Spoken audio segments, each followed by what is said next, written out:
is that which was the poor's was given to the rich. And it says, for everyone who has more will be given, and he will have abundance.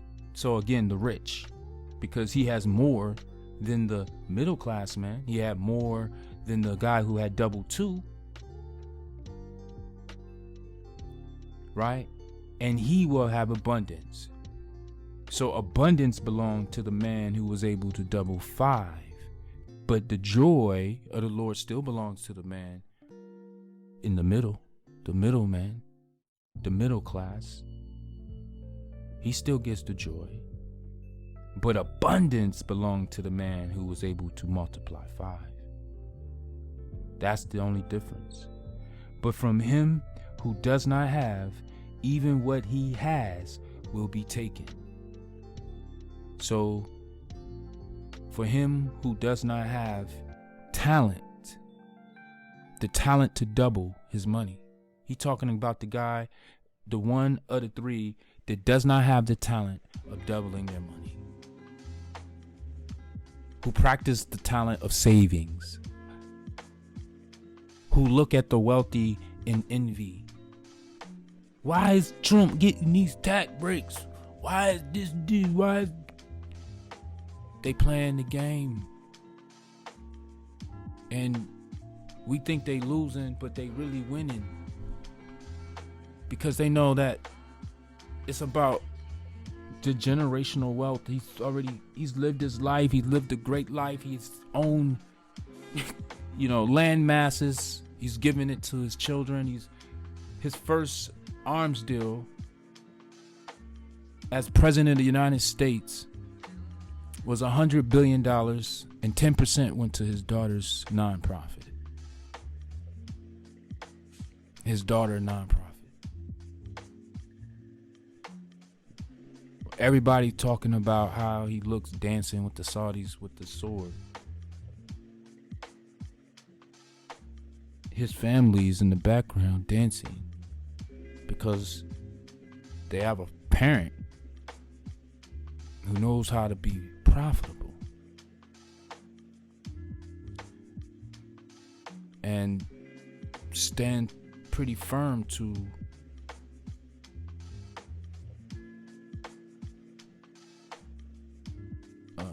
a strong economic principle. It says, when the Son of Man comes in his glory and all the holy angels with him, and he who sits on the throne of the glory. All right. This is the part here, underlying point.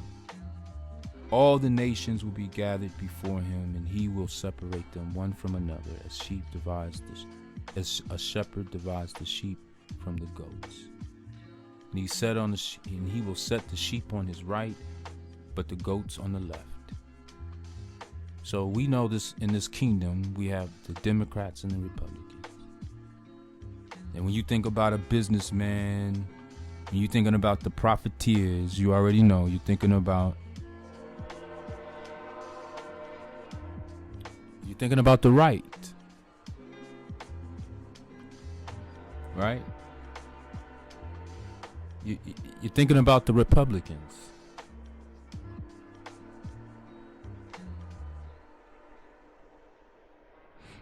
Right? And unfortunately, because of politics and semantics, you could call identity politics and all this kind of things. Look what this says. It says, he will separate one from another. So these nations, the nations will be gathered before him, and he will separate them one from another as a shepherd divides his sheep from the goats. And he will set the sheep on the right hand, but the goats on the left. All right. Then the king, right, will say to those on his right hand, come, you blessed of my father, inherit the kingdom prepared from the foundation of the world. For I was hungry and you gave me food. All right, let's pause real quick, right? The king will say to those on his right hand. So again, we're in the kingdom. Now they in the verse 31, they add a lot of religious words to it. The Son of Man, his glory, and I don't want to take away from that, but I don't want to puff that up. You see what I'm saying? That's just the part of the narration of the story. That's how they brought the story unto you. But the story really begins, all the nations will be gathered before the king. When it says before him, and he will separate them one from another as a shepherd divides his sheep from the goats. And he will set the sheep on the right hand, but the goats on the left. Then the king will say to those on his right hand, right? So he's talking about the king. Come, you blessed of my father. My father, my bloodline. Right? Inherit the kingdom inherit the kingdom prepared for you from the foundation of the world. Inherit the kingdom prepared from the foundation of the world. And what they're saying, the foundation of the world is the earliest empires. Specifically, the earliest empires that were mentioned in this book, which is Ethiopian or Nubian, that the Greeks renamed Ethiopian.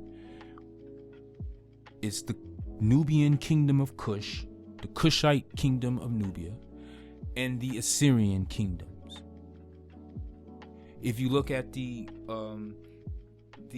origin stories of Assyria and the origin stories of the Kemetic people or the Cushite people, you will see in this, you will get a better understanding, a deeper understanding of the teachings in the scriptures, because they were interwoven. So the Greek empires, the Roman empires, everything has been incorporated into these books, into these scriptures, to create the foundation of this new world that they're establishing, right? King James is establishing his domain, in which differed from the Catholics. You see what I'm saying? Because King James was raised Protestant. His Catholic mother was abducted, like Pocahontas was abducted. She was abducted by the Protestants, whereas the Catholics remained dominant in the South America. They were the first, they were the earliest, right? All right, so other stories for other days, but this king is dividing the kingdom between two political groups.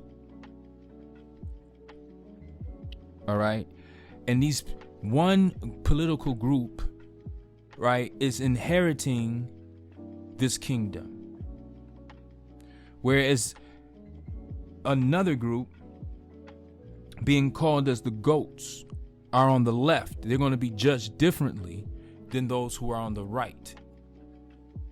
The ones on the right is going to be given a sense of favoritism, a sense of privilege. Now, it's used, if you pay attention, it's privilege. It says, for I was hungry and you gave me food. I was thirsty and you gave me drink. I was a stranger and you took me in. See that omission? I was a stranger and you took me in. This king was once a stranger. This king was once hungry and thirsty. You get it? I was naked and you clothed me, right? I was sick and you visited me. Now, when he was naked we know biblically is ignorant. Ignorant, or at least innocent. But innocent is still a form of ignorance. Like You had the difference between Adam and Eve and Noah. Their nakedness in the Bible both represents an ignorance. It was just Noah's was self-inflicted, and Adam and Eve were being kept in the darkness. They were being kept from knowledge. All right? So I was sick and you visited me. I was in prison and you came to me. Then the righteous answered him, saying, Lord, when did we see you hungry and feed you, or thirsty and gave you drink? When did we see you when did we see you a stranger and take you in, or naked and clothed you? Or when did we see you sick or in prison and come to you? So they're telling you that these people don't even know what this king is saying. They don't know what he's talking about. But what he's talking about is he's saying the attributes of love and loyalty. Love really more than loyalty, because he was a stranger. He was ignorant. He was hungry. He was thirsty. He was naked. He was sick. He was a prisoner. And all of these things were an attributes of love. But the righteous, they didn't know when they did this for him. So in 39, he says, in 40, the king will answer and say to him, surely I say to you, inasmuch as you did it to one of the least of these, my brethren, you did it to me. So one of the least, not at least one, but one of the least, I say, inasmuch as you did it to one of the least of these, my brethren. So they have done it to one of the least of these guys. You did it to me. And it's a beautiful thing. It is of love, right?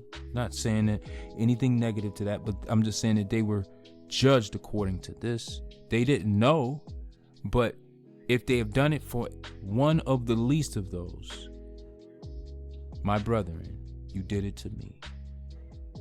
So okay. This is the situation here. Pay close attention. Then he will also say to those on the left hand, depart from me, you cursed, into the everlasting fire prepared for the devil and his angels. For I was hungry, and you gave me no food. I was thirsty, and you gave me no drink. I was a stranger, and you did not take me in, naked, and you did not clothe me, sick, in prison, and you did not visit me. Then they also will answer him, saying, Lord, when did we see you hungry or thirsty or a stranger or naked or sick or in prison or did not minister you? Just like the righteous, they didn't even know. Like, when did we not do this to you? We didn't know. Then he will answer them, saying, surely I say to you, inasmuch as you did not do it to one of the least of these, you did not do it to me. And these will go away into the everlasting punishment, but the righteous unto eternal life. So people say, well, what is eternal life?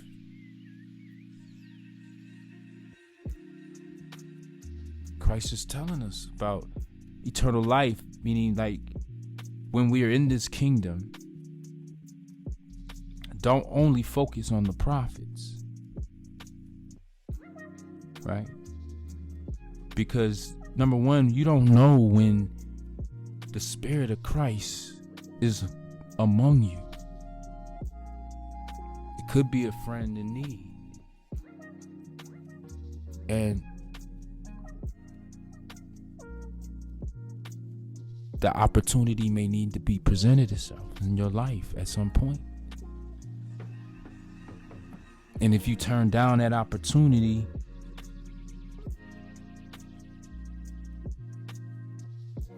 your name will live on. I mean, your name will live according.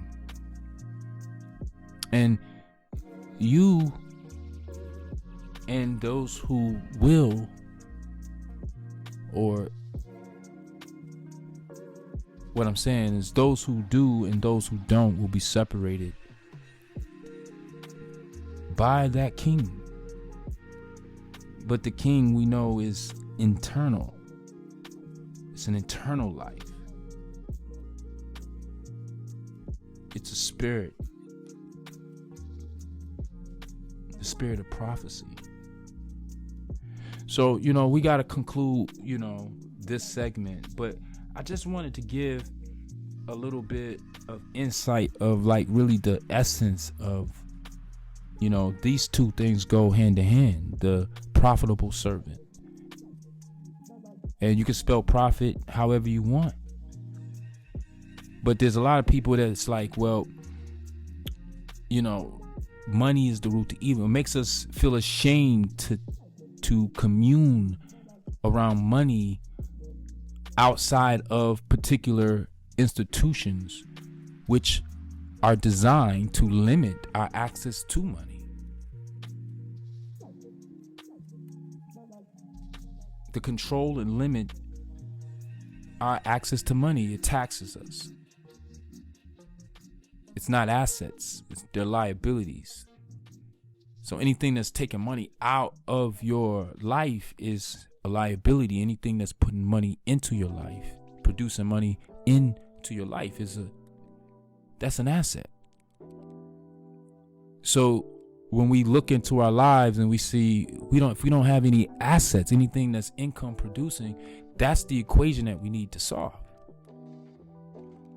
It's not going out there it's not the saving more or going out there laboring more. It's to think in the way that the Lord's operate. He said, you knew that I reap where I have not sown and gather where I have not scattered seed. Therefore, you ought to have deposited my money with the bankers, and at my coming, I would have received it back with my interest. Because that's what we do, since you know. So it ain't no love for that laborer. I lived the labor lifestyle. I lived it long enough to recognize this is not a respected position in life. It gets nowhere. You gotta ask permission to pee. You gotta ask permission to come and go. So I've been peeped that the beasts in the field don't even recognize that they in the field because they want to be in the field. It feels good. They don't know what else to do. What else are we gonna do? Sit in the house? Hell no. There's a whole world to explore.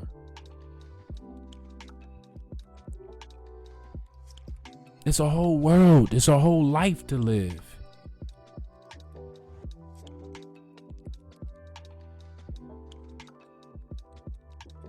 And there's talent that needs to be produced, and there's a talent that the Lord has given us. And when I say Lord, I mean the master teacher, the master. And I'm not talking about no character. I'm talking about the architect of life. As we've all have a purpose in something, some shape or form. All right, so man, that's the end of this broadcast here. If you are interested in this type of motivation, like, comment, and share, because that just motivates for more.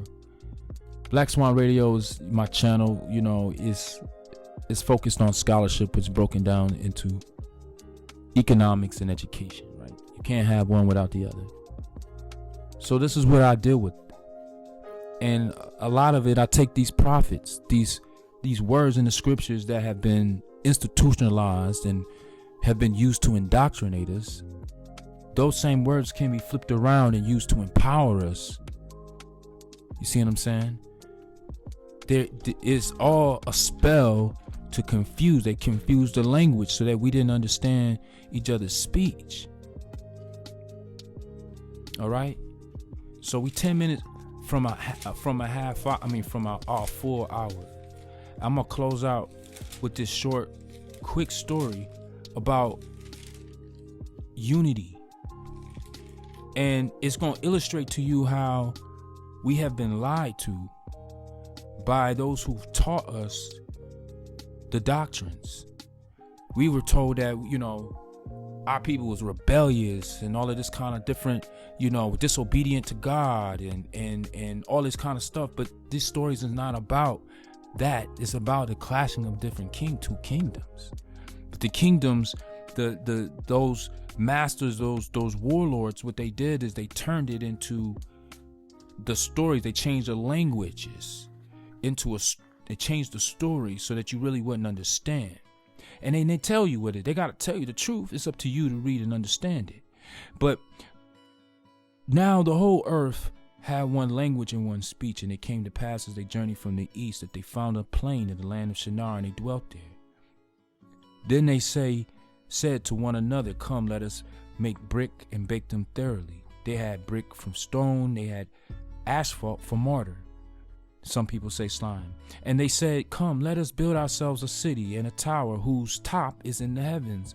Let us make a name for ourselves, lest we be scattered abroad over the face of the whole earth." But the Lord came down to see the city and the tower which the sons of men had built. So let's pause real quick. The Lord, again, I told you from the last parable, means master. Master, right, is a synonym of someone who having power, right? Authority. He came down as in from the north, came down into the south and seen the city and the tower which the sons of men had built. Specifically, this is the Khufu's tower, right? In the Gaza, right? They named the character Nimrod, right? Who was the son of, it says Cush begot Nimrod. He began to be a mighty one on the earth. He was a mighty hunter before the Lord, okay? He was a mighty hunter, all right? Therefore, it is said, like Nimrod, the mighty hunter before the Lord. Double, so that you don't understand. This was before the Lord. Before the masters, he was a mighty hunter, right? It says, like Nimrod, the mighty hunter before the Lord. That is Orion. Orion is the Greek mythological character, right, who was a mighty hunter. If you look at the pyramids, they are built in alignment with what? Their towers built in alignment with Orion's belt. But it wasn't called Orion. Before it was called Lord Orion, it was called Sahu. The point is that they changed the name of the constellation in which the tower of that Nimrod, who was a Cushite, which means that he was the offspring of Nubia, just like Khufu was an offspring of Nubia. Right now, it says he was a mighty hunter before the Lord, but after the Lord, it says in the beginning of his kingdom was Babel, Erech, Alcade, and Kelna in the land of Shinar. From that land, he went to Assyria and built Naia and Roboth-ir and Kala, and risen between Naivah and Kala. That is the principal city, right? In verse 18, it says, afterwards, all the Canaanites were dispersed, and the border of the Canaanites were from Sidon as you go towards Gaidir, as far as Gaza. Then as you go towards Sodom, Gomorrah, Admah, Zaboim, as far as Lasha. These were the sons of Ham, according to their family, according to their languages and their lands and in their nations. So we're talking about nations being personified in the characters that represents the Nubian people, the Cushite people, right? The sons of Ham were Cush, Mizraim, which was Egypt before the Lord. After the Lord, he became Egypt. Then you have Put, and I'm talking about in Genesis chapter 12. That's when you start hearing the word Egypt used after the Torah, right? Who was Abram's father, right? But the point that I'm trying to make is this is about the nations, the African people, the builders of the pyramids, the builders of the cities, the great cities, the masons, right? They, in chapter 11, are being scattered abroad by the Lord. But before the Lord, he was a mighty hunter. You get this? It says in 11:5, but the Lord came down to see the city and the tower which the sons of men had built, right? So that means the Nubians, they're telling you that the Nubian people are the sons of men. When Christ says, Son of Man shall come, the sons of men is the Ethiopian, is the African people. That's what they're trying to tell you. The specific East African people who were, now we're learning, they were scattered about. They were put in a diaspora. It says, but the Lord came down to see the city and the tower which the sons of men had built. And the Lord said, indeed, the people are one, and they all have one language. And this is what they begin to do. So he agrees that the unity is the problem in the story, not disobedience. Now, nothing that they propose to do will be withheld from them. So with unity, nothing will be withheld from you. So if you have a purpose, a proposal, or purpose, nothing will be withheld from you if you have this unity. So therefore, in verse 7 it says, come, let us, capital U, go down and there confuse their language that they may not understand one another's speech. So as you can see, the language has been confused, so that we didn't have this unity no more. Confusion. The word confound was originally used in the KJV. Confound meaning to shock, awe, surprise, to bewilder, to startle. Right? So bewilder. So the Lord scattered them abroad. So the Lord scattered them abroad from there over the face of all the earth, and they ceased building the city. Therefore his name is called Babel, because there the Lord confused the language of all the earth, and from there the Lord scattered them abroad over the face of the earth. So if you read in the story, it's quite obvious that the writer of the story is trying to tell you about a people who were scattered abroad over the face of the earth, which is defined in one word as a diaspora. They're talking about an African people being subjected to a diaspora as a result of their unity. They are being confused to keep them from being able to accomplish their fullest potentials. And this is what people call the Lord, and they'll justify it. That's called Stockholm, because we have not read, and you can't blame anybody. But this is the reason why surrounding many of the churches, and not just communities in the American black communities, but I'm talking about the communities in Central America, South America, Africa. The grand majority of the people are poor, struggling, and yet still pouring their assets into the organization in which is keeping them scattered.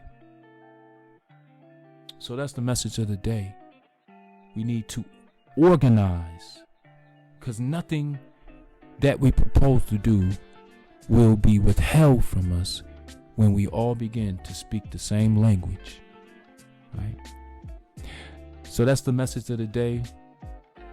God bless you until next time. Keep the faith. Peace.